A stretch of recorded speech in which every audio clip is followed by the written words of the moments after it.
जय हिंद साथियों, मैं आपके लिए लेकर आया हूँ बिहार पुलिस 19,838 पोस्ट के लिए महत्वपूर्ण क्वेश्चनों का, महत्वपूर्ण सवालों का एक सीरीज, जिसमें हम बात करेंगे विभिन्न विषयों के जो महत्वपूर्ण प्रश्न होंगे उसको हम लोग लेकर के आएंगे और हम यहाँ आपके साथ डिस्कस करेंगे सारे सवालों को। आज से शुरू होगा ये सीरीज और आपके एग्ज़ाम तक चलेगा। आपका एग्ज़ाम शुरू होगा लगभग 12 से, तो उसके आगे भी एग्ज़ाम चलते रहेगा। तो हम लोग लगातार सवाल करते रहेंगे, महत्वपूर्ण सवाल प्रतिदिन हम आपके लिए विभिन्न विषयों से लेकर के आएंगे। आज लेकर के आए हैं 25 महत्वपूर्ण सवाल जो बायोलॉजी से है, वो आप देखेंगे इस हमारे YouTube चैनल पे। हमारे YouTube चैनल का नाम है क्लास 4 पास। निश्चित तौर पे आप यदि यहाँ क्लास करते हैं, महत्वपूर्ण सवालों को हमारे साथ करते हैं, तो आपका एग्ज़ाम में पास होना निश्चित तौर पे तय है। आप हमारे साथ जुड़िए, प्रतिदिन आकर के और सवालों को हम लोग हल करेंगे और विभिन्न जानकारियों को हासिल करेंगे। तो चलिए, एक बहुत ही अच्छे शायरी से हम शुरुआत करना चाहेंगे कि मत कर तमन्ना किसी को पाने की, मत कर तमन्ना किसी को पाने की, बड़ी बेदर्द निगाहें हैं जमाने की। मत कर तमन्ना किसी को पाने की, बड़ी बेदर्द निगाहें हैं जमाने की, तो खुद को बना काबिल इस कदर कि तमन्ना करे लोग तुझे पाने की। दोस्तों, हर एक दिन एक नया मौका है अपने सपनों को पूरा करने का, तो इसलिए आइए मन लगा करके शुरुआत करते हैं हम लोग बायोलॉजी से। बायोलॉजी के 25 महत्वपूर्ण सवाल, 25 महत्वपूर्ण सवाल जो बायोलॉजी के बिहार पुलिस के लिए, आप लोगों के लिए है। तो इससे हम लोग शुरुआत करते हैं। सबसे पहला सवाल है, सबसे बड़ा अंग कौन सा है? मनुष्य के शरीर का सबसे बड़ा अंग कौन सा है? तो मनुष्य के शरीर का सबसे बड़ा अंग है त्वचा। मनुष्य के शरीर में, पूरा शरीर आप देख रहे हैं कि आपका शरीर में जो त्वचा है वो पूरा फैला हुआ है पूरे शरीर में। और त्वचा से एक महत्वपूर्ण सवाल ये भी है कि त्वचा से लोगों का त्वचा काला या उजला होता है, कोई गोरे होते हैं, कोई काले होते हैं। तो इसके पीछे कारण है एक मेलानिन। मेलानिन के कारण, जिसके शरीर में मेलानिन अत्यधिक होता है उसका रंग काला होता है। जिसमें मेलानिन जितना कम होगा उसका शरीर उतना गोरा आपको नजर आएगा। तो अब सबसे बड़ा अंग हम लोगों ने जाना कि वो है त्वचा। सबसे बड़ा अंग कौन सा है? तो त्वचा है, स्किन है। दूसरा सवाल है कि रक्त का शुद्धिकरण किस अंग में होता है? रक्त, ब्लड का जो प्यूरिफिकेशन होता है वो किस अंग में होता है? तो ब्लड का प्यूरिफिकेशन होता है किडनी में। कहाँ होता है? गुर्दा में, जिसको हिंदी में हम लोग गुर्दा कहते हैं। किडनी में ब्लड का प्यूरिफिकेशन होता है। यदि हमारे शरीर में ब्लड का प्यूरिफिकेशन नहीं होगा तो हम मुश्किल में पड़ जाएंगे। ब्लड का प्यूरिफिकेशन करने के लिए किडनी 2 होते हैं। शरीर में किडनी कितने होते हैं? 2। और किडनी का आकार आप देखेंगे तो वो लगभग हमको लगता है कि सीम के बीज के तरह होता है। सीम के बीज के तरह होता है। हमारे शरीर में छाती से थोड़ा सा नीचे अंदर की तरफ से आपको देखने के लिए मिलेगा 2 किडनी होते हैं जहाँ पे ब्लड का प्यूरिफिकेशन होता है। अगर किसी का किडनी खराब हो जाता है तो वो उसको डायलिसिस कराना पड़ता है। क्या कराना पड़ता है? डायलिसिस। तो किडनी जिसका खराब हो जाता है उसको डायलिसिस कराना पड़ता है। 2 किडनी होता है, दोनों का काम एक ही होता है। अगर एक किडनी आपका खराब भी हो जाए फिर भी आप एक किडनी पर जीवित रह सकते हैं। इसका एक महत्वपूर्ण एग्जाम्पल आपको यदि हम बता दें, किडनी, हालांकि लालू यादव के बारे में आप लोगों को जानकारी होगी। लालू यादव का किडनी खराब हो गया था, दोनों किडनी खराब हो गया था। तो लालू यादव को उसकी बेटी ने किडनी अपना दान किया, मतलब दिया, तो तब जाकर के वो अभी जीवित हैं किडनी। और इसका सबसे एक और एग्जाम्पल जो हमारे प्रेमानंद महाराज हैं, अभी बहुत ज़्यादा प्रसिद्ध हैं वो, काफ़ी लोग उनको मानते भी हैं। विराट कोहली जैसे लोग उनको मानते हैं। तो प्रेमानंद महाराज का किडनी बिल्कुल जो है ख़राब है, तो वो डायलिसिस करा करके अपना जीवित रहते हैं। प्रतिदिन उनको डायलिसिस कराना पड़ता है। तो हम लोगों ने जाना कि रक्त का शुद्धिकरण कहाँ होता है? किडनी में। क्योंकि ब्लड जो है ना, हमारे शरीर का जो एनर्जी हम लोगों को मिलता है वो ब्लड से ही मिलता है। तो खाना से बनता है ब्लड, तो इसीलिए ज़रूरी है कि ब्लड शुद्ध होना चाहिए। ब्लड शुद्ध नहीं होगा तो फिर हमारे शरीर में बहुत सारी बीमारियां हो जाएंगी। नेक्स्ट हम बात करेंगे 3 नंबर में है रक्त में ऑक्सीजन ले जाने का कार्य कौन करता है। रक्त क्योंकि बहुत ही महत्वपूर्ण भाग है हमारे शरीर का, तो इसीलिए इसके बारे में सवाल भी अधिकांश पूछे जाते हैं। तो रक्त में ऑक्सीजन ले जाने का कार्य करता है हीमोग्लोबिन। हीमोग्लोबिन क्या करता है, रक्त में ऑक्सीजन ले जाने का काम करता है।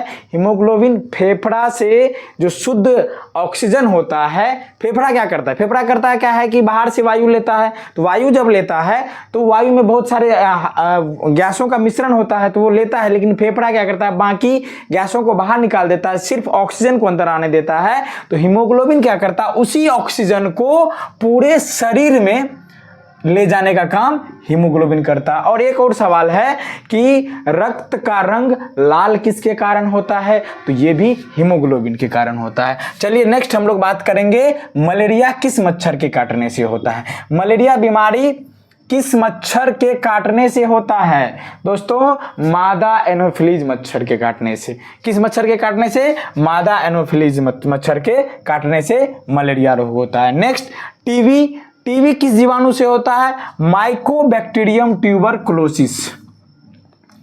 सबसे पहली बात याद रखेंगे कि टीबी जीवाणु से होता है, बैक्टीरिया से होता है, विषाणु से नहीं। किससे होता है, जीवाणु से होता है। और किस जीवाणु से होता है, माइकोबैक्टीरियम ट्यूबरकुलोसिस। और अगला सवाल है प्रकाश संश्लेषण किस अंग में होता है। तो प्रकाश संश्लेषण होता कहाँ है, पेड़ पौधों में होता है। जो हरे भरे पेड़ पौधे होते हैं उसमें प्रकाश संश्लेषण की क्रिया होती है। तो प्रकाश संश्लेषण की क्रिया जब पेड़ पौधों में होती है, और दूसरी बात ये भी, पेड़ पौधे क्या है, स्वपोषी है, और उसमें प्रकाश संश्लेषण की क्रिया पाई जाती है तो पत्तियों में। इसका उत्तर है पत्तियों में प्रकाश संश्लेषण की प्रक्रिया होती है। अच्छा, पत्तियों में ऐसा क्या पाया जाता है जिससे प्रकाश संश्लेषण की प्रक्रिया होती है, तो पत्तियों में पाया जाता है क्लोरोफिल, जिसके कारण उसका रंग भी हरा होता है। चलिए नेक्स्ट हम बात करेंगे 7वां नंबर का सवाल, मानव शरीर का नियंत्रण केंद्र कौन सा अंग है। नियंत्रण केंद्र कौन सा अंग है दोस्तों, मस्तिष्क।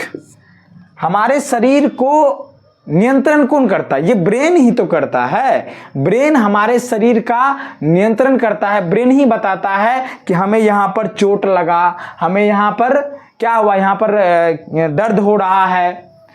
ये सारा चीज, इतना ही नहीं, जो भी फीलिंग्स होता है हमारा, खुशी हो या फिर गम हो, ये सारा कंट्रोल भी ब्रेन का ही है, ये दिल का नहीं है। लोग कह देते हैं मुझे दिल की बीमारी है, मुझे तुमसे प्यार हो गया, ये दिल अक्सर आ ही जाता है, गानाओं में भी आपने सुना होगा, लेकिन ये भावनात्मक तौर पे है। ऐसा बिल्कुल भी नहीं है कि दिल का कोई क्या है, कनेक्शन है। हाँ, दिल धड़कता है तो लोग कहते हैं कि दिल का ही ये प्रॉब्लम है, कि दिल के वजह से ही ऐसा हो रहा है, जबकि ऐसा नहीं हो रहा है। पूरा कंट्रोल हमारे मस्तिष्क का है हमारे शरीर पे।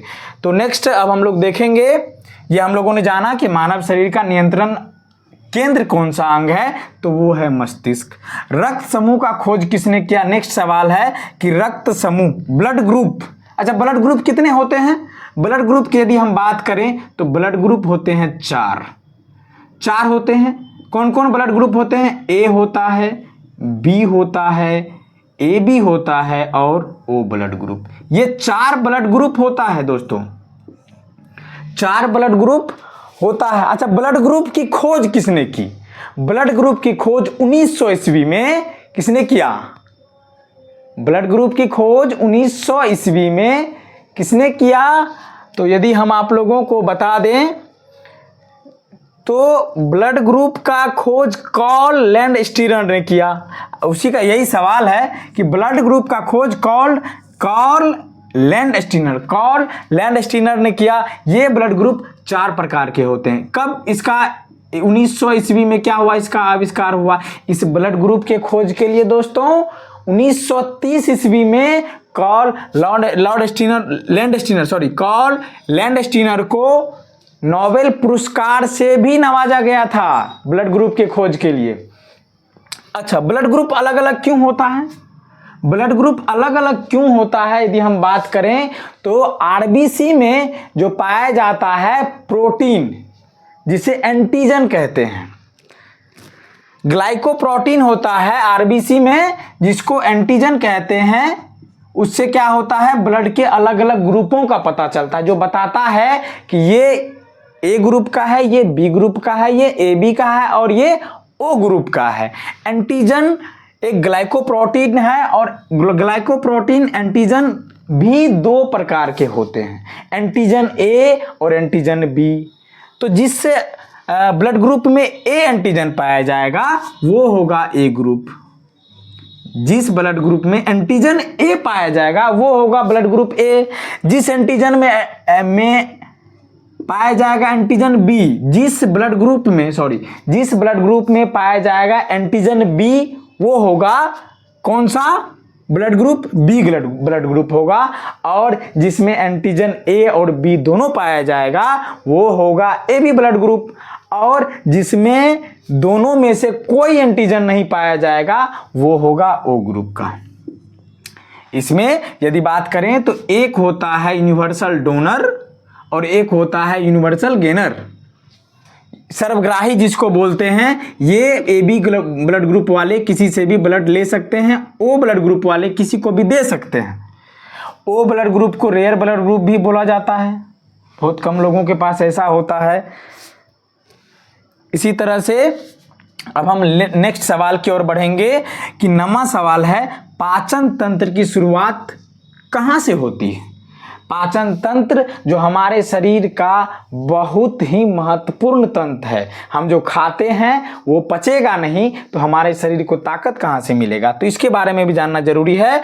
पाचन तंत्र की शुरुआत कहाँ से होती है? तो आप खाते हैं तो यहीं से आपका शुरुआत हो जाता है, मुख से। हम खाते कहाँ से हैं? मुख से खाते हैं, तो पाचन तंत्र का शुरुआत भी कहाँ से होता है? मुख से। इतना ही नहीं, मुख से खाते हैं इसका मतलब ये नहीं कि मुख से पाचन शुरू नहीं होता है। पाचन भी यदि पूछा जाए तो कहाँ से शुरू होता है? मुख से ही होता है।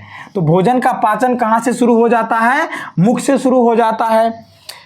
चलिए अब नेक्स्ट सवाल की ओर आगे बढ़ेंगे। 10 नंबर, प्रोटीन का पाचन किस अंग में होता है? दोस्तों, प्रोटीन का पाचन, अब भोजन जब हम खाते हैं तो भोजन में क्या क्या रहता है? कार्बोहाइड्रेट, प्रोटीन, वसा, विटामिन, यही सब तो रहता है, खनिज लवण, जल वगैरह यही सब रहता है। तो हम लोग बात करेंगे किसकी? प्रोटीन की। अगर कार्बोहाइड्रेट की बात करें तो कार्बोहाइड्रेट का पाचन कहाँ से होगा? कार्बोहाइड्रेट का पाचन मुंह से ही शुरू हो जाता है। तो अब प्रोटीन का पाचन पूछ रहा है यहां, तो प्रोटीन का पाचन आमाशय। कहां होता है? आमाशय में होता है। नेक्स्ट सवाल है, इंसुलिन हार्मोन कहां से स्रावित होता है? इंसुलिन काफी महत्वपूर्ण सवाल है ये कई बार कई कॉम्पिटिटिव एग्जाम में पूछा जा चुका है कि इंसुलिन हार्मोन कहां से स्रावित होता है। दूसरा ये भी पूछा जाता है कि इंसुलिन की कमी से कौन सी बीमारी होती है। तो हम बता दें कि इंसुलिन हार्मोन निकलता है अग्न्याशय से। कहां से निकलता है? अग्न्याशय से।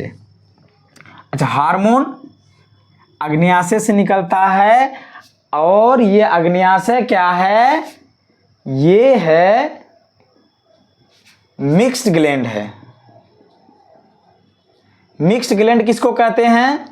मिक्स्ड ग्लैंड कहते हैं अंतःस्रावी और बाह्यस्रावी जो दोनों ग्रंथि हो उसको कहते हैं मिक्स ग्लैंड।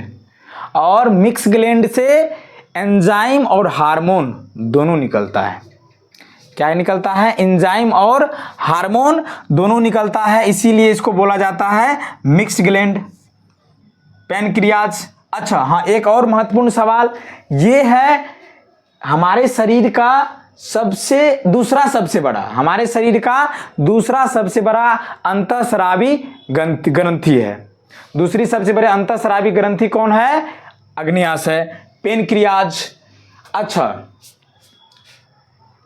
यानी एंजाइम अगर निकल रहा है, अगर एंजाइम किसी अंग, जैसे हम बात करें एंजाइम निकालने वाला जो हमारे शरीर के अंदर में अंग है तो वो है एक और हम जो महत्वपूर्ण सवाल है इससे रिलेट हम कर दें, क्योंकि हम बात कर रहे थे कि सबसे बड़ी ग्रंथि, तो हमारे शरीर का जो सबसे बड़ा ग्रंथि है वो है लीवर। वो लीवर है सबसे बड़ी ग्रंथि, और दूसरी सबसे बड़ी ग्रंथि है आग्नेयाशय। अब देखिए बहिस्रावी ग्रंथि और अंतःस्रावी ग्रंथि में अंतर क्या है। यानी बाह्यस्रावी ग्रंथि जो होता है वो नलिका युक्त होता है। बाह्यस्रावी ग्रंथि नलिका युक्त होता है, यानी उससे जो एंजाइम निकलता है वो एंजाइम नलिका के द्वारा दूसरे शरीर के अंगों तक पहुंचाया जाता है। हार्मोन जो अंतःस्रावी ग्रंथि होती है उससे हार्मोन निकलता है, और अंतःस्रावी ग्रंथि में नलिका नहीं पाया जाता है। ठीक है, ये सवाल हो गया। अब नेक्स्ट अगर हम बढ़ें, हाँ हम ये भी कह रहे थे कि इंसुलिन की कमी से जो बीमारी होता है वो होता है डायबिटीज, काफ़ी खतरनाक होता है वो बीमारी। चलिए अब नेक्स्ट 12 नंबर का सवाल करेंगे, डीएनए का पूरा नाम क्या है। जी हाँ दोस्तों, डीएनए का पूरा नाम क्या है, बहुत ही महत्वपूर्ण। डीएनए से ही जब कोई भी उपाय नहीं बचता है आदमी की पहचान करने का, तो हम लोग उसके डीएनए से पहचान करते हैं। जैसे हाल ही की घटना यदि हम बता दें तो यहाँ गुजरात में जो प्लेन क्रैश हुआ था तो आदमी पूरी तरह से जल गए थे, एक एक अंग अलग हो गया था, पूरा शरीर का कुछ भी पता नहीं चल रहा था। तो वहाँ पर डीएनए टेस्ट से पता किया गया कि किसका शरीर किसका बॉडी है। तो डीएनए का फुल फॉर्म जानना जरूरी है, डीऑक्सी राइबो न्यूक्लिक एसिड। क्या होता है इसका full form, deoxy ribo nucleic acid. ठीक है, अब हम नेक्स्ट सवाल की ओर बढ़ेंगे। 13 नंबर, मानव शरीर की सबसे छोटी हड्डी कौन सी है। हाँ दोस्तों, मानव शरीर की सबसे छोटी हड्डी कौन सी है, तो मानव शरीर की सबसे छोटी हड्डी है स्टेपीज, जो कान की हड्डी होती है। और मानव शरीर में कुल कितने हड्डी होते हैं ये भी आपको बता दें, मानव शरीर में कुल 206 हड्डियां होती है, और 206 हड्डियों में सबसे छोटी हड्डी की यदि बात करें तो वो होता है स्टेपीज, कान की हड्डी। चलिए नेक्स्ट आगे हम लोग बढ़ते हैं। मानव हृदय में कितने कक्ष होते हैं, कितने चैम्बर होते हैं, कितने चैम्बर होते हैं मानव के हृदय में, तो 4 कक्ष होते हैं। कितने चैम्बर होते हैं, 4, 2 अलिंद और 2 निलय। जी हाँ दोस्तों, काफी महत्वपूर्ण। मानव का हार्ट आप लोग काफ़ी बनाते हैं, बहुत सारे फोटो में हमने देखा है कि हार्ट लोग बनाते हैं, और बहुतों को शायद जानकारी नहीं होती होगी कि हार्ट में कितने कक्ष होते हैं। तो जान लीजिए, अगर कोई पूछ ले जो दिन भर हार्ट बनाते रहते हैं, अगर जानकारी नहीं हो तो बहुत बुरा लग सकता है। तो आप लोग जान लेंगे कि मानव के हृदय में कितने कक्ष होते हैं। इसमें भी चैम्बर होता है। मानव का हृदय पूरा तरह से क्या है, खाली थोड़ी है जी, उसमें वो ब्लड जो है जाता है फिर आता है, जिसके कारण पंपिंग होता है। पंपिंग के कारण ब्लड क्या होता है, उसमें जाना और फिर ब्लड का वापस भी आना। ठीक है, तो 4 कक्ष होते हैं, 2 अलिंद और 2 निलय होते हैं, 4 कक्ष। अब नेक्स्ट सवाल है 15 नंबर, वसा का पाचन किस एंजाइम से होता है। हम खाते हैं, हमारे खाना में क्या क्या होता है बताए तभी भी, कार्बोहाइड्रेट होगा, प्रोटीन होगा, वसा होगा, खनिज लवण होगा, या तो ये सब जो हम खाते हैं तो इसका पाचन भी तो होता है। पाचन नहीं होगा तो हमारे शरीर को एनर्जी मिलेगा कहाँ से। चलिए, तो वसा का पाचन किस एंजाइम से होता है, तो बता दें लाइपेज से होता है। लाइपेज एंजाइम है जो वसा का क्या करता है, पाचन करता है। चलिए नेक्स्ट सवाल है 16 नंबर, मनुष्य के शरीर का तापमान कितना होता है। मनुष्य के शरीर का तापमान, सामान्य तापमान अगर हम बात करें तो कितना होता है, तो मनुष्य के शरीर का सामान्य तापमान होता है 98.6 डिग्री फ़ारेनहाइट, या हम कह सकते हैं 37 डिग्री सेल्सियस। यहाँ एक सवाल और बता दें, अगर डिग्री सेल्सियस को आपको फ़ारेनहाइट में बदलना है तो इसमें गुना किया जाता है 9/5 से और जोड़ा जाता है 32 को। अगर आपको नहीं आता हो निकालने तो आप इस तरह से निकाल सकते हैं। तो मनुष्य के शरीर का सामान्य तापमान कितना होगा? 98.6 डिग्री फ़ारेनहाइट या 37 डिग्री सेल्सियस। चलिए अब बात करेंगे रक्त का लाल रंग किस कारण होता है। रक्त कहीं भी हमको कट जाए तो वहां से लाल खून एकदम निकलने लगता है, लाल लाल। तो वो लाल क्यों होता है? तो वो होता है हीमोग्लोबिन के कारण। हीमोग्लोबिन, इससे पहले भी हमने बात किया था, एक बार फिर बता दें। हीमोग्लोबिन का काम है कि ऑक्सीजन को पूरे शरीर में पहुंचाना, ठीक है। और आप देख रहे हैं कि रक्त का लाल रंग किस कारण से होता है? हीमोग्लोबिन के कारण। किसके कारण? तो हीमोग्लोबिन के कारण। अच्छा, अब नेक्स्ट सवाल है, लाल रक्त कण कहाँ होते हैं? लाल रक्त कण कहाँ होते हैं? आरबीसी, रेड ब्लड कॉर्पसल्स कहाँ होते हैं? तो वो होता है अस्थि मज्जा में। कहाँ होता है? अस्थि मज्जा में, बोन मैरो में। लाल रक्त कण कहाँ होते हैं? तो अस्थि मज्जा में। नेक्स्ट सवाल है, मानव शरीर में कौन सा अंग आयरन स्टोर करता है? मानव शरीर में कौन सा अंग आयरन स्टोर करता है? तो हम बता दें वो अंग है लीवर। काफी महत्वपूर्ण। मानव शरीर में कौन सा अंग क्या करता है? आयरन स्टोर करता है, तो वो करता है लीवर। चलिए आगे बढ़ेंगे। बच्चों में रिकेट्स किस विटामिन की कमी से होता है? बच्चों में रिकेट्स बीमारी जो होता है किस विटामिन के कमी से होता है? तो वो होता है विटामिन डी। विटामिन डी की कमी से रिकेट्स बीमारी होता है। तो अच्छा, विटामिन डी का सोर्स क्या है, स्रोत क्या क्या है जहां से हमको विटामिन डी मिल सकता है? तो इसका सभी जानते होंगे कि सूर्य। सुबह सुबह बोला जाता है कि आप सूर्य का धूप लगाएं। धूप में आप 10-15 मिनट बैठे, 8 से 10 बजे के बीच में 10-15 मिनट बैठेंगे तो विटामिन डी आपको मिलेगा। इसके अलावा आप लोग को पता होगा कि विद्यालय में क्या दिया जाता है?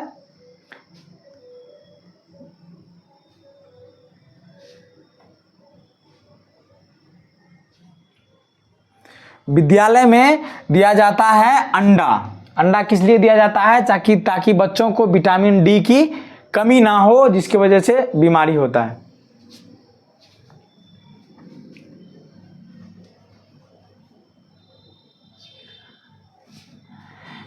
ठीक है, तो इसका सोर्स आपको बता दें कि अंडा, अगर विटामिन डी की कमी है तो अंडा खाएंगे, मछली खाएंगे, दूध पिएंगे, तो आपको विटामिन डी की कमी नहीं होगी। नेक्स्ट हम बात करेंगे मानव शरीर की सबसे लंबी हड्डी कौन सी है? तो वो है फीमर।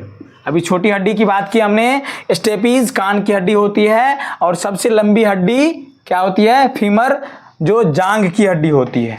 यह दोस्तों मानव शरीर की सबसे बड़ी हड्डी, सबसे लंबी हड्डी जांघ की हड्डी होती है, जिसको फीमर बोला जाता है। याद रखेंगे आप लोग। 22 नंबर में सवाल है, कवकों का अध्ययन क्या कहलाता है?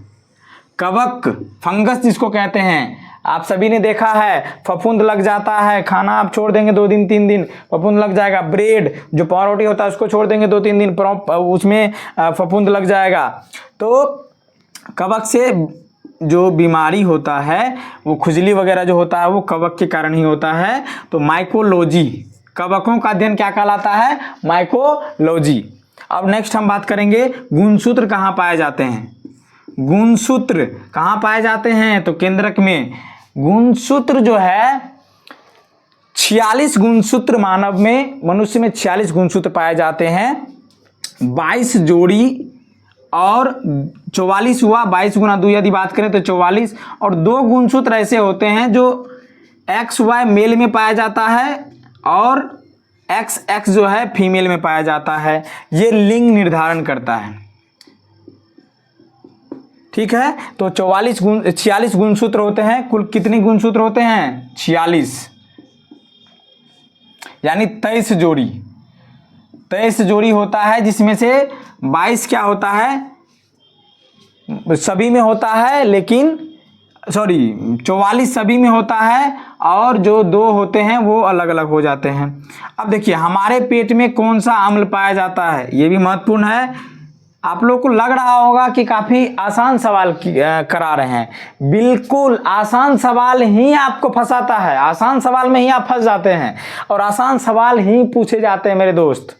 इसीलिए आप लोग इसको हल्के में ना ले, सीरियस होकर के एक एक सवाल को ध्यान से देखें।